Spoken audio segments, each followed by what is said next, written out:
పేగుల cancer వచ్చింది, పేగులకే వచ్చింది. అయ్యో వస్తే ట్రీట్మెంట్ నడిచింది ఇప్పటిదాకా.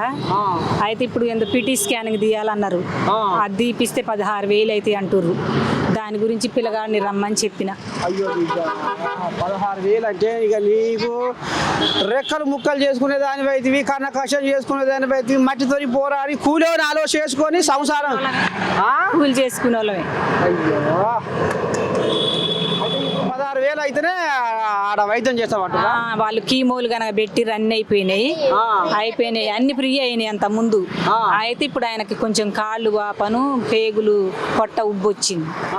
వస్తే మళ్ళీ తీసుకొచ్చిన నిన్న. కాదురా మనం ఆరోగ్యశ్రీ పెట్టలేదా? అయ్యా నేను కూలి చేసుకునేదాన్ని అయితే నా కాడ పసి ఎక్కడిది పరక ఎక్కడదని నువ్వు మరి అనలేదా? ఇంత ముందు నడిచింది కదా, ఇప్పటిదాకా చూసినాం కదా.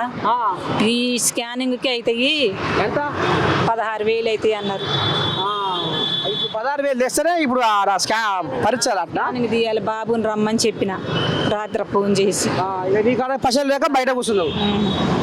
మరి ఏమంటే నీ కొడుకు వస్తుండు, పైసలు తీసుకొని చూస్తారు, మంచిగా చూసుకుంటారు. కొడుకులు మంచిగా చూసుకుంటారు, కొడుకు బాగానే చూసుకుంటారు. మా పిల్లలు మంచిగా చూసుకుంటారు. ఈ గోస పాడైపోను ఏందో ఈ గోస. పైసలు లేకనే వచ్చే తల్లి ఏమో మరి ఇక రెక్కలు నమ్ముకొని బతికేటోళ్ళు అయ్యి. వాళ్ళకు తాతల నాడు సంపాదించిన ఆస్తులు లేవా, తాతల నాడు సంపాదించిన భూములు లేవా, జాగాలు లేవా, ఏదో ఈ రెక్కలని ఓడిపించి ఈ రెక్కలని. నా మొగుడు కూడా చాలా మంచోడు. ఆయన బతికించుకోవాలని ఎన్ని డబ్బులైనా పెట్టుకొని ఆయన బతికించుకొని మాకు ఇంటి ముందు వాళ్ళ కూర్చున్నా చాలు నా మొగుడు. భర్త కోసం ఎంత ఆనందపడుతుంది చూడు.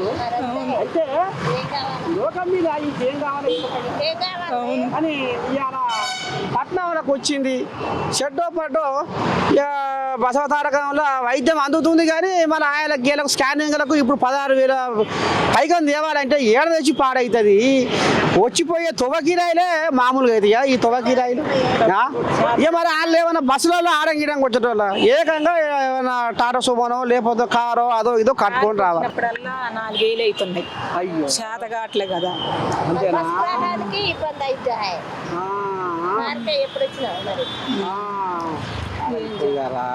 వచ్చినప్పుడల్లా అయ్యో ఇగో గాడ పెడుతున్నట్టు తినిపో బిడ్డ, ఆకలి కొని తినిపో. ఏం చేస్తారు ఆ హోటల్లో కూడా ఆ కళ్ళకి వెళ్ళి నీళ్ళు వెళ్తున్నాయి. ఆ హోటల్లో కూడా తిని ఆ పసలు ఉన్నాయో లేవో రోడ్డు మీద కూర్చుంది. ఇక ఆ కొడుకు ఎన్నర రావాలి బువ్వ తీసుకొని పసలు తీసుకొని ఆమె ఎంత పడదాకా